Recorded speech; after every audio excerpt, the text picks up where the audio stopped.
We have Michelle's here. Michelle. and Trustee Michael's Lazio. here. Michael's here. Hi, Michael. Hey, everybody. Hey. Alice is here. Hi, Alice. Hello. Okay, it is past 10. No, it's still 10:30. All right, so the County Public Library Building Committee shall come to order. Would you call the roll, please? Trustee Johnson. Here. Trustee Gray. Here. Trustee Virgo. Here. Trustee Lazio. Here. Trustee Wyckoff. Here. Trustee Thies. Sure. You have a quorum.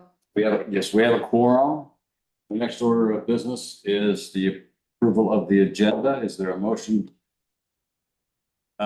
Before I think we make that motion, probably ought to mention that Aaron and I were talking. This is probably more of a, I don't want to say information. It doesn't mandate a vote of this committee, but we need to know about this discussion point in terms of what we need to do at the Green Hills. So that's what we're going to be doing, but obviously have other things that could come up. So we now need a motion for the approval of the agenda. So moved. Michael, I Yeah. second. Yeah. Did you figure out which the first so mover was? Yes, Marcy. Okay, good. And the second. Great. It's been moved and seconded that the agenda be approved. Would you call the roll, please? Trustee Wyckoff.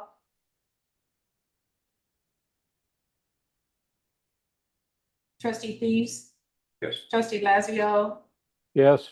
Trustee Virgo. Yes. Trustee Johnson. Aye. Trustee Gray. Yes. Trustee Wyckoff.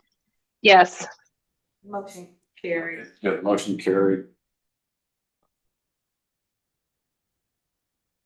Is there a motion in regard to the minutes from our last meeting, Wednesday, December the 6th? This is Michael. I move to for the approval of the minutes of December 6th, 2023. A second. It's been moved and seconded that the minutes from our December 6th, 2023 meeting be approved. All those.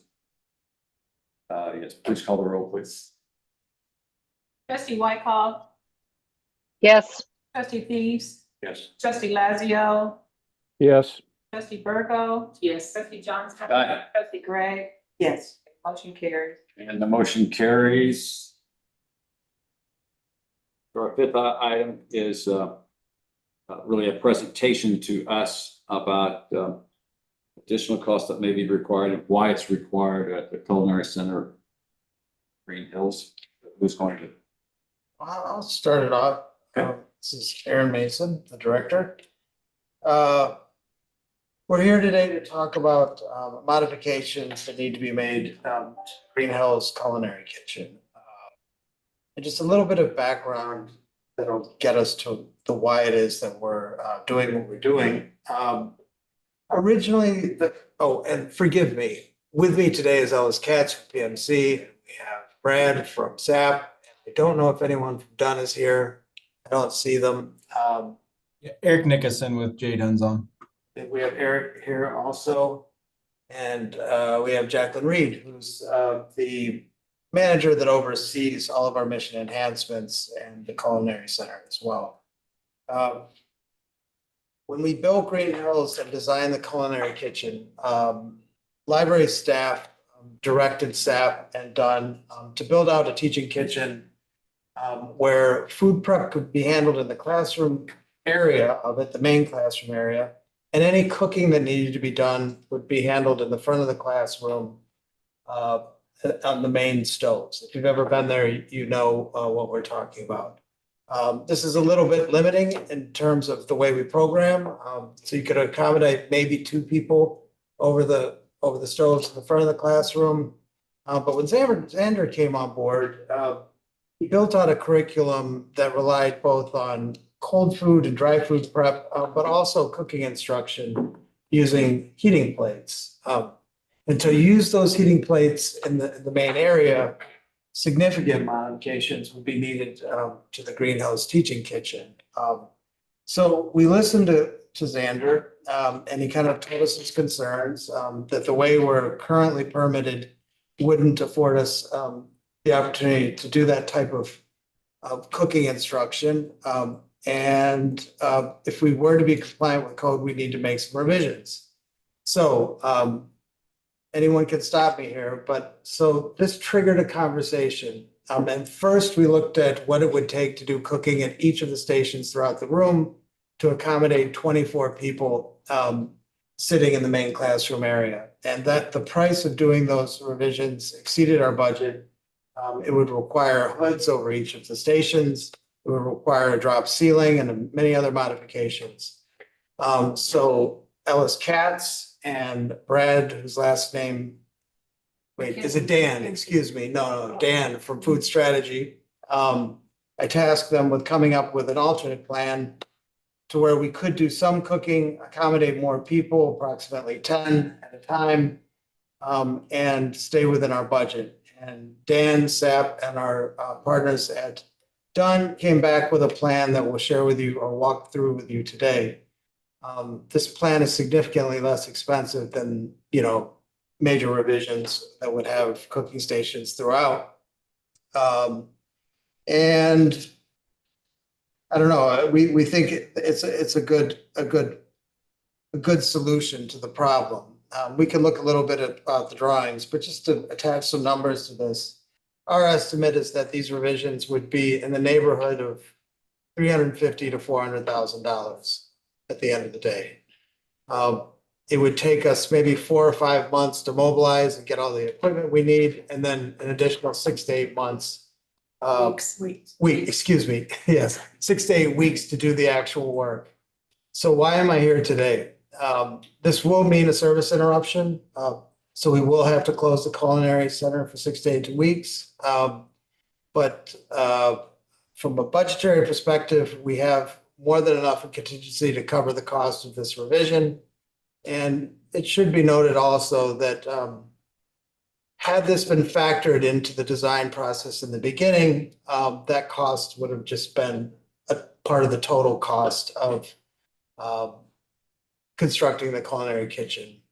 And furthermore, we're talking about, $400,000 is a fraction of a percentage point of what our total operating expenses are. So it's a minor expense to the benefit of the patrons, and it would afford Xander or whoever follows them to do a full range of cooking instruction for the public. So Ellis or Brad, if anyone has anything to add, just about what our plans is, just walk us through the design just briefly. I guess I could do that and Brad can jump in. Do you have the floor plan that you can put on the screen? Yeah. So what PMC did on behalf of MCPL is we reached out to a national firm that does a great deal of this kind of design work for teaching kitchens at universities, libraries, culinary schools, etc., around the country. And one of the things that he indicated to us, his name is Dan Bendel, he's the head of the company. We brought him out to Kansas City. He looked at the space. We met with Xander and we understood what they were trying to do. In order to cook with induction cooktops, you generate a lot of heat and smoke in the space. And so when you have a wide open space where you can kind of see it, I know you can't see me, I'm moving my mouth like you could see it. The seating area where the class attendees usually sit is in a wide open, high ceiling space, really open to the structure. And so the smoke would develop and it would be very, very hard to create a positive draw for smoke exhaust if you were to cook at those individual tables. So what Dan suggested, and if you look at the top of the page, was to create a hood against the wall that we have existing in the building. In fact, that wall already has, I think some of it has ceramic tile on it. And put in, like Aaron mentioned, 5 stations that can handle 2 people each with a hood collection system over the entire thing. By having it up against the wall, It allows for the air to properly flow up into the hood and properly exhaust out of the building without creating a smoke hazard within the overall space. When you cook over in that area, we had to add a little bit of a cleanable ceiling over the top. That was something that was also missing in the current space that you would need whenever you're doing food prep. And that's an economical solution. Washable tile is actually probably the most economical part of this.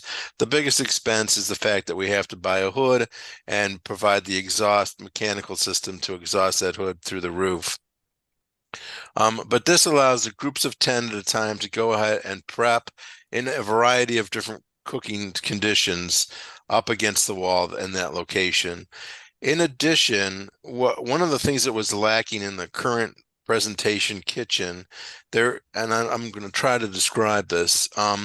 If you look at the prep space, and maybe somebody could use their mouse or something to move over what I'm talking about, but there are two freestanding, there you go, two freestanding counters. The one to the top is a cooktop with a hood over the top of it. And that's the one that Aaron was describing, could be really only limited to a few people. In addition, there's a little hand washing sink there.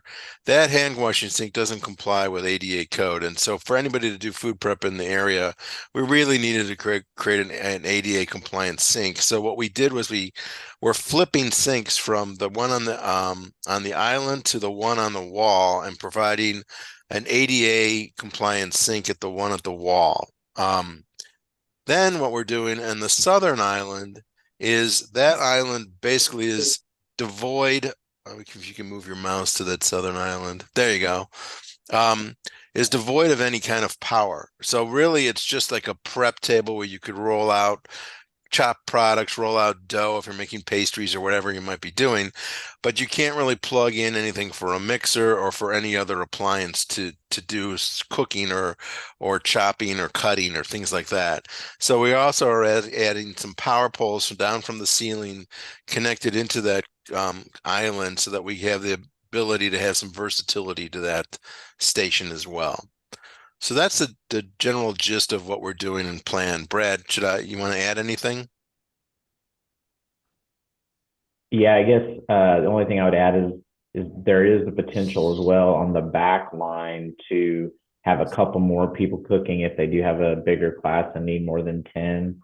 There are two 6-burner cooktops on that back line. If somebody, nope, just to the right of that. Yeah, right there. So that's where originally the thought was that the students would cook, but it's limited to the number of students, which is why Xander's wanting to add the other cooktops. Another thing that I forgot to mention, we've already purchased the cooktops, so there wouldn't be any additional expense on our end there. So we're in possession of them, and they'll be ready to use once we complete this work. So just this is an overview. I just want to be transparent, and I do want everyone to know that again, this won't require a draw on any of our accounts on the MCPL side. There's a sufficient amount of resources on the contingency side to use to do this work. And we're very appreciative that Don and SAP have worked with us to figure out the most economical solution challenge that we face. And also, big thanks to Ellis. Green Hills is not covered within the scope of work that he's currently signed on with MCPL to do, but he's been a great help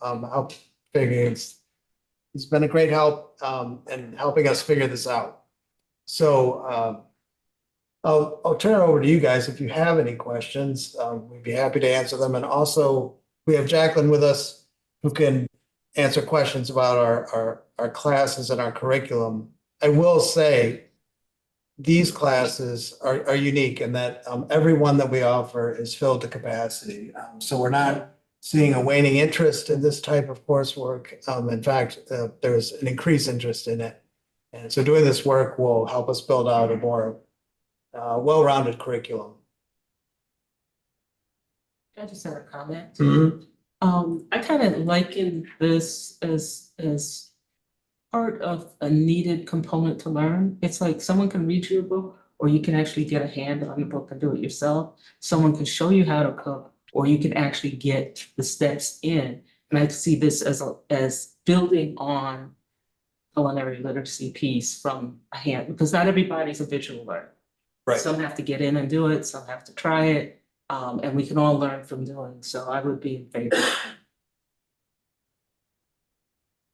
Yeah, I agree with that. I think the overall, the initial and overall goal of the Culinary Center is to have a learning experience. And due to the nature of a food product, one must have a hands-on experience. So I think this is entirely consistent with, why it's there in the first place, and why I'm supported in the first place. And picking up Aaron's comment, I did not do this in my head. I referred to my calculator on my phone, but it is roughly, this effort is roughly 0.5% of our $60 million that's coming in. But we're not going to have to utilize any new money coming in because this money has already been reserved and allocated for that purpose. So the money's there. It's not going to be an additional financial position on the taxpayers. I have a question. This is Michelle. Yeah, Michelle, Ron, did you have anything else? Just a personal comment. A couple of months ago, Marcy and I were at one of the presentations, and it was a great experience from a educational standpoint. The whole sense of coming together and fully utilizing the library. And it happened to be on Mesoamerican and somewhat curly Hispanic food products. And great presentation on the history of the tortillas. And it was visual, but then when we had a chance to participate ourselves, there's a complete breakdown in the presentation because you'd only go 2 at a time out of a couple dozen people there. So I think for the reasons I just rambled through, I think this is not only something that should be done, but as soon as possible. Michelle? So will this, if I'm hearing everything correctly, this will max us out, right? The capacity, like there's nothing else this will allow us to do the maximum in that space. We're not going to have to do anything else later. I don't think so. And Michelle, if you look at the floor plan, this is the most elegant solution to adding stations in this space. Anything else, I think, would really ruin the flow within the space and lines of sight. So this is really all we need. Okay, I'm just making sure that we're not not doing something else. We could oh, well, if we decide we need more later, we can do more later. Especially with construction and having to close it down. I just, if there's anything else we can do, my opinion is do it now instead of having to close it down. Yeah, I agree with you. And I got to say, I was involved in the conversations between Dan from Food Strategy and Xander, and they really went through every scenario that could come up when it comes to the courses that he's designed. So originally we were just talking about cooktops, but then Xander did note that we needed power on that southern island. And we made a few other revisions with the hand washing stations. This is everything we need. And fortunately, the components of food prep don't change all that much. You need something sharp, you need something hot, and something tasty. So I think we got all the bases covered here. So. Yeah, this is Michael. I have a comment. Okay, Michael, before just, do we have what's the total contingency right now of our construction projects? It's like $600,000 or $700,000. Eric, do you by chance have that number handy? I thought I remember it being in the neighborhood of 600,000, but Yeah, I don't have the exact number, but it's about 650 right now, and I think we feel pretty confident that we can get through the rest of East Independence and Riverside and still have that number be in that 600 range. Well, I just want to bring that up because Michelle's comments brought to my attention. I'm trying to remember just where we are in terms of the aggregate right now. So, Michael, your turn. Thank you. As I look at this, and have been in that culinary center a few times, since it was first put in play, we're pioneering in this space right here, aren't we? And it's there's nothing else like this in any other library. And so I just want to say I really appreciate the design here and what we're doing. And I'm like Michelle, I want to make sure that if we need anything else done, let's get it done. But this looks very thorough. And I'm looking forward to going over there and sitting in on a couple of classes myself and just to partake of it. And really, I want to be knowledgeable. And I really appreciate the way Xander engages in his work there. So that's my comment. Thank you. Anyone? Joycelyn. I had a quick question. Marcy, you can go first. Well, I wanna spin in a little. Okay, let me try direction, to so if you have a follow it, but. So with after all these changes are made, we're gonna go from a cook station where only the instructor can do to up to 6 stations where you have 12 people that can cook simultaneously if you add the back line. Yeah, if you use the front, yeah, you could accommodate 12. But Xander's working on the class, so people would rotate in and out of So you could those. still do Yeah. 12, but have Yeah. them rotate. So yeah, so we're using the maximum capacity of the room. Right. Okay. Marcy. So can we talk a little bit about accessibility of these? So I love that you've gone to induction surfaces. I have a 25-year-old special needs son. One of the things that he wants me to do is teach him to cook. And I had a gas stove in my kitchen. So when I needed a new stove, I didn't replace with another gas because that would not be safe for him. But induction is a great solution because it's only hot when the pot's on the surface for him, so it's safe. But he's also very short stature. And so I'm looking at this and I can't tell from the elevations, are these induction surfaces all at the same height? Have we given any thought to anything that might be shorter?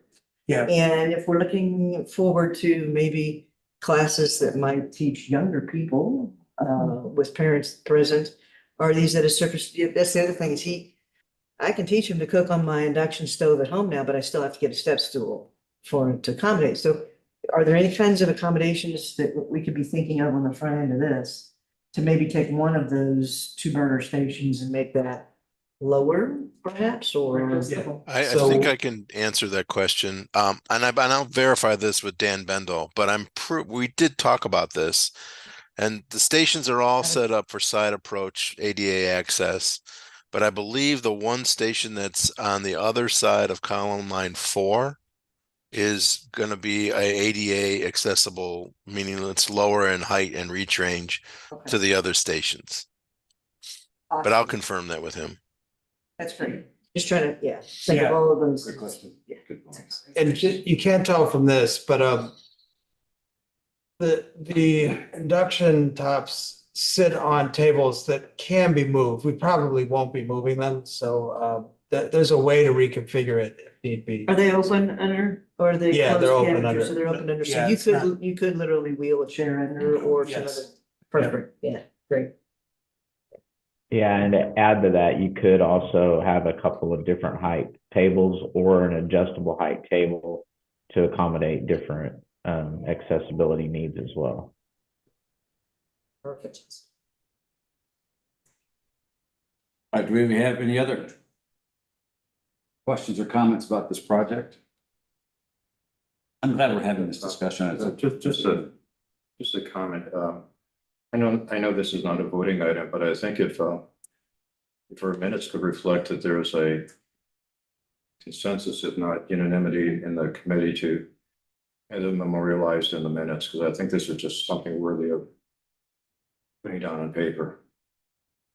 I would agree with that, especially since we have a full quorum. Yeah, I think there's a consensus from this committee to go forward with these needed recommendations. All right, that's good to hear. So we'll give you periodic updates as things progress. But again, we're looking 5 months out just to get prepared. But when the work starts and the adjustments we make to our programming calendar will inform the board so everybody's on the same page. That'll give me a chance to actually sign up. You gotta be Yeah. fast. I know. All right, well, Eric, Brad and Ellis, again, That's, oh, does this from a builder standpoint, does this require a new permit from, it's Kansas City, right? Just require a new permit from Kansas City? It does. Great. Okay. but I'm We figured that into the timeline. Okay, yeah, Yeah. me too. It's just 24, didn't it? Okay. You said 2020. all right, well, again, Ellis, Brad and Eric, thank you for all the work that you've done and I'll call out with you after this meeting. Thanks, everyone. Thanks, everyone. Thank you. Do we have any other business? I know, just one. I haven't been over there yet, but the Harvey Jones building is level. And the sod is. Yeah. And I have had two neighbors from the area stop me as I saw them in nearby restaurant and business, say, hey, did you see that that's down? Said, pass on the thanks because it's an improvement to the neighborhood. Yeah, it would be. And so there's still a little work to do, in removing that chain link fence, and we'll do a few other things. And Susan, do you have any details to share? I mean, I know that Aaron mentioned that. Yeah, the chain link fence is gonna come down. We're gonna do some decorative rock or something instead of the old fence. We are watering it to make sure the sod takes root and doesn't die, especially since it's 70 in February. And we're just moving, we're gonna add some more lighting. And so there's some better lighting in that field or additional lighting. So, And we think it'll keep us within our $55,000 not to exceed amount. And then as the year progresses, we'll think about what additional improvements can be made to that green space. Probably a pickleball court. Space, Bob, green. Green. Oh, okay. Maybe you could fit a pickleball court. The court could be green. Pickleball. Right. Okay. Any other business? I've just been really excited to see the progress made both on Riverside and on East Independence. There's a lot of excitement in the communities for that opening up. Just really excited for that progress. What is the new target for East Independence, by the way? I meant to ask Tuesday and I forgot. Open date for the public, you mean? Yeah, just to, Like soft opening?